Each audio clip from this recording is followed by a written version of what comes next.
Hello everyone, welcome back to Korean Counter. I am Jerry. And I'm Sarah.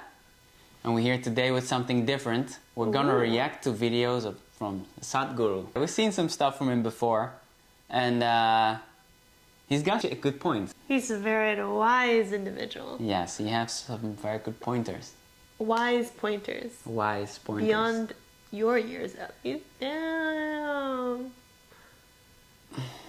No comment. Let me just get the zen inside of myself. Vibes. And brush it off. Okay. So, we're watching a video that he made that's called How to Live Happily. Oh. So I thought that was a good video to react on, you know? Yeah. Have you ever given it serious thought? How to live happily? Yeah. Never. Like as a passing thought, maybe like, what can I do to be more happy? But not like, How What? does one live a happy life? No. Right? Why not? Yeah, how come that's a good question. You know, Why for have some I not? people, that's the goal of life. It's like, I want to be happy, but there's no real thought behind Yeah, why. why don't you put thought in there? That's true, I'm one of Because those people. isn't your job and stuff and the money you're earning, it's like because you want to be happy, right? Yeah, but I think... To support your happiness. But I think... But what makes you happy then? How to live happily? Yeah, but I think focusing on that, like, oh, how can I be happy? Is a bit mental. Yeah, let's just put that off for later when we're unhappy. Exactly. Exactly. The question should only arise when I'm unhappy. Yeah. Exactly. And that's why, you know, gurus exist. Yes, exactly.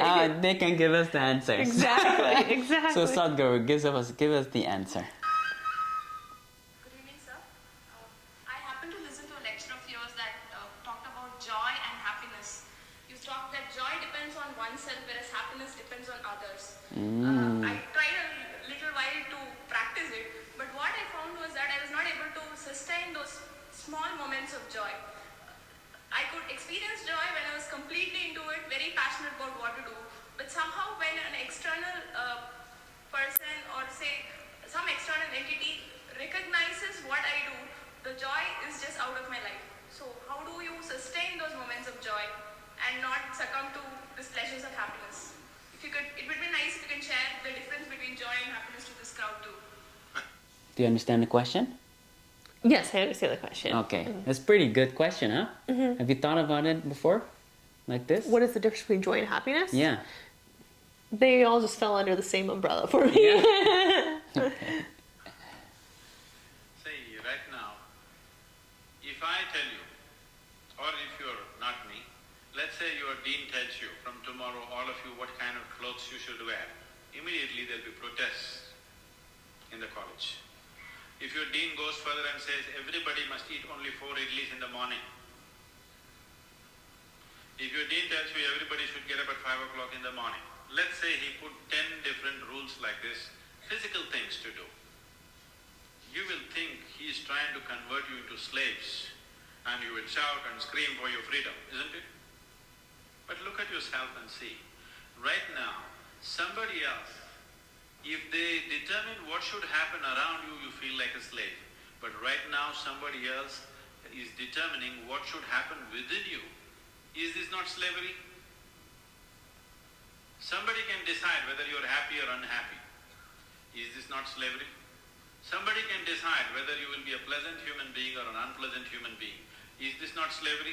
Yes, it is slavery. What happens within you, somebody else determines. This is the worst form of slavery, isn't it? Isn't it so? It is just that, because everybody is like that, it seems to be normal. It is not. It is not normal. Just because everybody is like that, it does not become normal. This human being, life around you will not happen, will never happen 100% the way you want it. And it should not happen. Because if everything happens the way you want it, where do I go? I'm very happy it's not happening. Then we don't need a guru. Now, if you're a student, still a student, I believe about 60–70% is happening your way. When you get married, the percentage will get reversed. Yeah. Is it true? What would you say? Well, we don't know whether which way it will go. So if life around you will never happen 100% the way you want it, and it should not. Unless you're living with machines, life will not happen, and even those machines will freak on you. Isn't it? Yeah. And the machines troubling you every day for something or the other, they do. So, outside will never happen 100% the way you want it, and if your happiness or your joyfulness, or let's not use all these so many words, essentially it is pleasantness versus unpleasantness. For pleasantness we have many names, we call it peace, happiness, joy, bliss, ecstasy. For unpleasantness we have many names, stress, anxiety, fear, tension, whatever else, madness, whatever. Pleasantness versus unpleasantness. If your pleasantness is dependent upon what happens around you, the chances of you being pleasant all the time is remote, isn't it? In the very nature of things, it's not possible. Only if you are able to create a distance between this and that, it is possible in the sense, whenever things don't work, there is a habit in lots of people, they will look up, Uparwala. Isn't it? The whole world is looking up. Looking up. See, you know the planet is round? You know this? Okay. The planet is round, and you're not sitting on top of the North Pole. You're sitting in Chennai, here in the tropical climate. And the damn planet is spinning. So if you look up, you're always looking up in the wrong direction.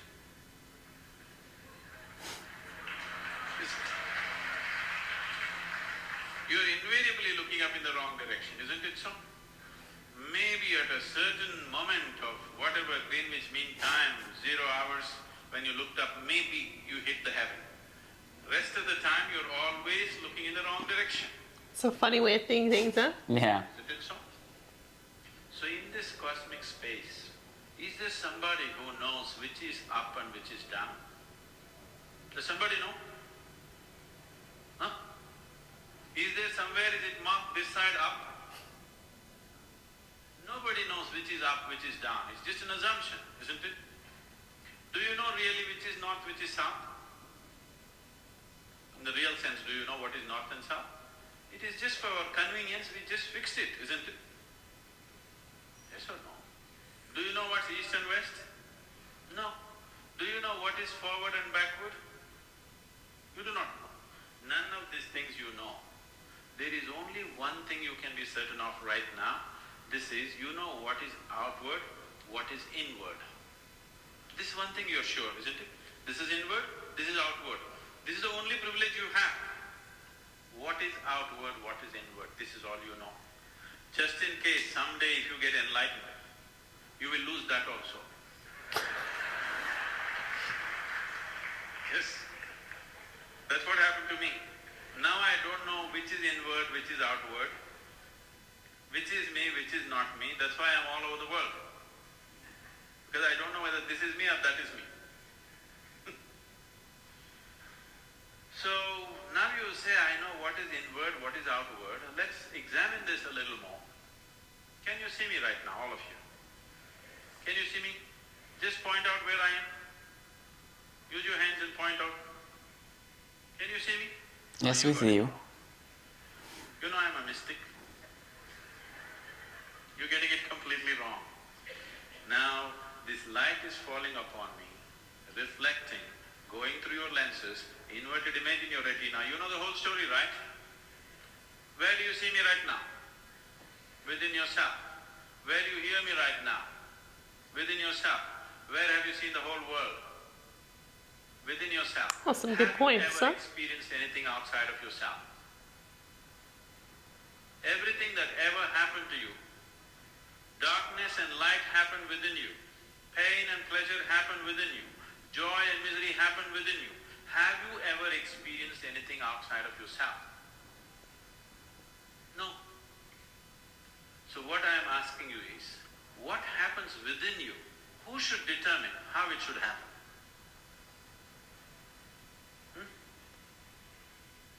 What happens within you? Who should determine how this should happen? Somebody else? Definitely you should determine what should happen within this, isn't it? So if you determine what's happening within this, your whole experience of life will be determined by you, nobody else but you, isn't it? The events around you may not be determined by you, but how your experience of life is on this planet is 100% determined by you if you take charge of this. If you leave it loose, just about anybody will determine it. They will. It's pretty true. Not consciously. They also like you by accident. I don't really think her question was answered, but just kidding. Yeah, what's the difference between joy and happiness? Like that's what she was asking. But she was pointing out to like, well, you know, she was capable of being Well, joyful. she asked how to sustain joy. Yeah, how to sustain it. But I guess the answer would be more so that joy and happiness is sustained from within, not from external experiences. And basically everything is happening within you, you know, not outside of you. So, you You're know, the creator of... yeah, ultimately it's up to you. That's what he's saying, Yeah. right? Yeah. What do you think of what he has said here? Do you agree, disagree? Well, let me take it practically, you know? Like, I do know that when I'm more conscious of my whole being while I'm going through my life, like, you know, we have a daughter. For example, in the morning she's crying. You know, it's quite stressful, right? You have to leave and she's crying. And when I notice, like, starting to become irritated or angry, like, sometimes that can completely take over me. But if I have just enough awareness there, then I'm like, okay, this is just happening outside, but, you know, I can observe myself and Have more patience and empathy. yes, exactly. Then it's easier to accept it. Then I can let it go and stay into what he's saying. Like, everything is happening within you, so if something outside of you Were to occur. occurs, ultimately if that affects inside, then you'll become a slave. So my whole day can be ruined just because of that morning. And I do notice when I have that perspective, that the attention there, yeah, I think he's right. Like, you can have some separation between what's happening here and what is happening here. I think when it comes to all people, though, not even just like most people or some people, all people, is that the external world will have some effect on the internal world. Yes. That's something that cannot be avoided. That is life, right? So, like, maybe you have no control over it. Like, if you get hit by a car, you know? Yeah. You can't control that scenario, but at the end of the day, you can always control how you respond to that scenario. And although true, the exactly. external world will have an effect on you, how you choose to perceive it, how you choose to navigate it, how you choose to move past it, will always be an internal decision, right? And you can make it a conscious decision or an unconscious decision. And at the end of the day, that will be always your responsibility upon you in order for you to move forward, backward, north, west, Damn, east, that's actually south. really true. Damn, you listened really well, or Yes. did you know that before? You just thought it up, huh? No, I'm pretty wise myself. That's why you married me, right? Yeah, no, that is true. That is true. Yeah. Yes. So at the end of the day, you know, and that's why I say too, you know, we have a lot going on in our lives, like even our own personal lives with our families, and all that stuff. And I think that we have a lot going on, and you know, I think one important message that I always share with my parents is that, life will happen to you, but do not allow it to affect you in a way where it's constantly happening to you, and that, life can happen to you, but you need to take responsibility for... You need to see the facts, right? Yeah. Okay, yes, this happened. But how are you going to choose to perceive it? Yes. Because the perception will always be your own decision. Yeah, you can go into anxiety, reliving it again and again. Yeah, I mean, right? and to put it blatantly, my dad has stage 4 liver cancer, and he had it really bad 5-6 years ago, and then it never really went away, but he was supposed to only live 6 months 5-6 years ago, and then he kind of got better, and then it was kind of dormant for a while, and then it reoccurred, and then it reoccurred again, I think for like the 3rd time. And a lot of doctors keep saying, oh, you're not going to have a long life, and that's what the first doctor said 5-6 years ago. They only gave him 6 months, but again, at the end of the day, it's how you perceive it. Yeah, the facts might be this way. The facts in life might be this way, but you can still choose to perceive life however you want to perceive it. If you want to say that, like unicorns, scientists told me that unicorns don't exist, but I know somewhere in my heart that they truly exist, and nobody can take away that feeling or that thought from you, even if you get called crazy for it. But at the end of the day, if you have that true belief, that's all that matters, right? And if that can stay alive within you, who knows? Maybe someday you'll find a unicorn, and maybe it may not be in the form of an actual unicorn.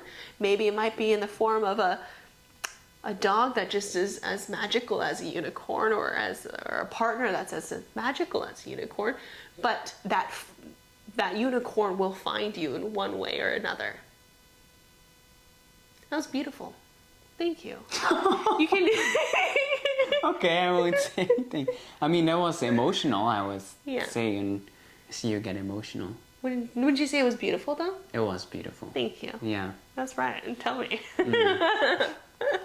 Well, I think what you're trying to say is that no matter the facts, through faith, everything is possible. Yeah, and facts are facts, right? But there are a lot of things in this world that just cannot be grasped, right? Yeah. And there is a part of this world that, mystics are mystics for a reason, right? I think mystic means, I'm not sure if this is like the exact definition, English definition, but it means somebody that believes in the mystical, and the mystical cannot be defined. It cannot be explained through science. And I think that just as though, there are things that we can feel and touch, there are things in the world that you can't feel and touch that still exist and that have been proven through science. You can't feel, in a sense, you can't feel oxygen or air, and yet we know for a fact it exists, right? Because somebody somewhere out there believed that it existed, and they looked hard for it, and they found it.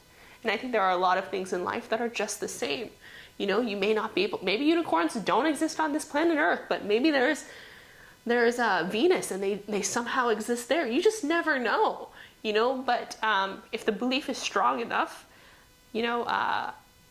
what matters at the end of the day is the internal, is what you choose to believe. Of course, you have to be grounded, right? You can't be completely ungrounded. Yeah. And fight for unicorns and say unicorns really exist, and yeah, exactly. If you have to convince yourself, then you don't truly believe exactly. And I think it does. But if it's within you, then it's just an allowing and having faith. Yeah, right? exactly. And choosing to allow that to happen. Exactly. And so when it comes to happiness and joy, it's the same thing. Is you can be, they say this with I think it was Malcolm X or some other freedom fighter. Can't remember exactly who, but they were in prison, or even Gandhi maybe, and they were in prison, and yet they said they felt the most free. And so it's at the end of the day all a matter of perspective. You may be physically locked up, but if you can truly believe in your heart that you're free, then nothing can lock you up. And it's the same thing with happiness and joy. Is it's a matter of perception, isn't it? For sure. Well, that was beautiful. Oh, thanks. You went on a little Tangent adventure, there, huh? Yeah. But thanks for your words, Sarah. And let's pray for your father, people that are watching this too. Lots of happy, healthy thoughts. Yeah, prayers of healing and health. And thank you for watching.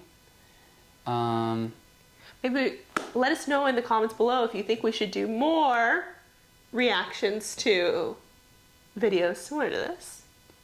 Sure. And if you have maybe a favorite mystic that we might not have heard of, because I feel like Sadhguru is a very Western-friendly Well, mystic. he's really well known and in the world right now. But maybe, somebody that you're like, this guy's really awesome. Yeah. And so drop some names, some gurus in the comments below. And maybe we'll check those videos out and give you our somewhat worldly thoughts on those videos. Yeah. Okay. Thanks for watching. Like, subscribe. See you in the next one. Bye. Bye.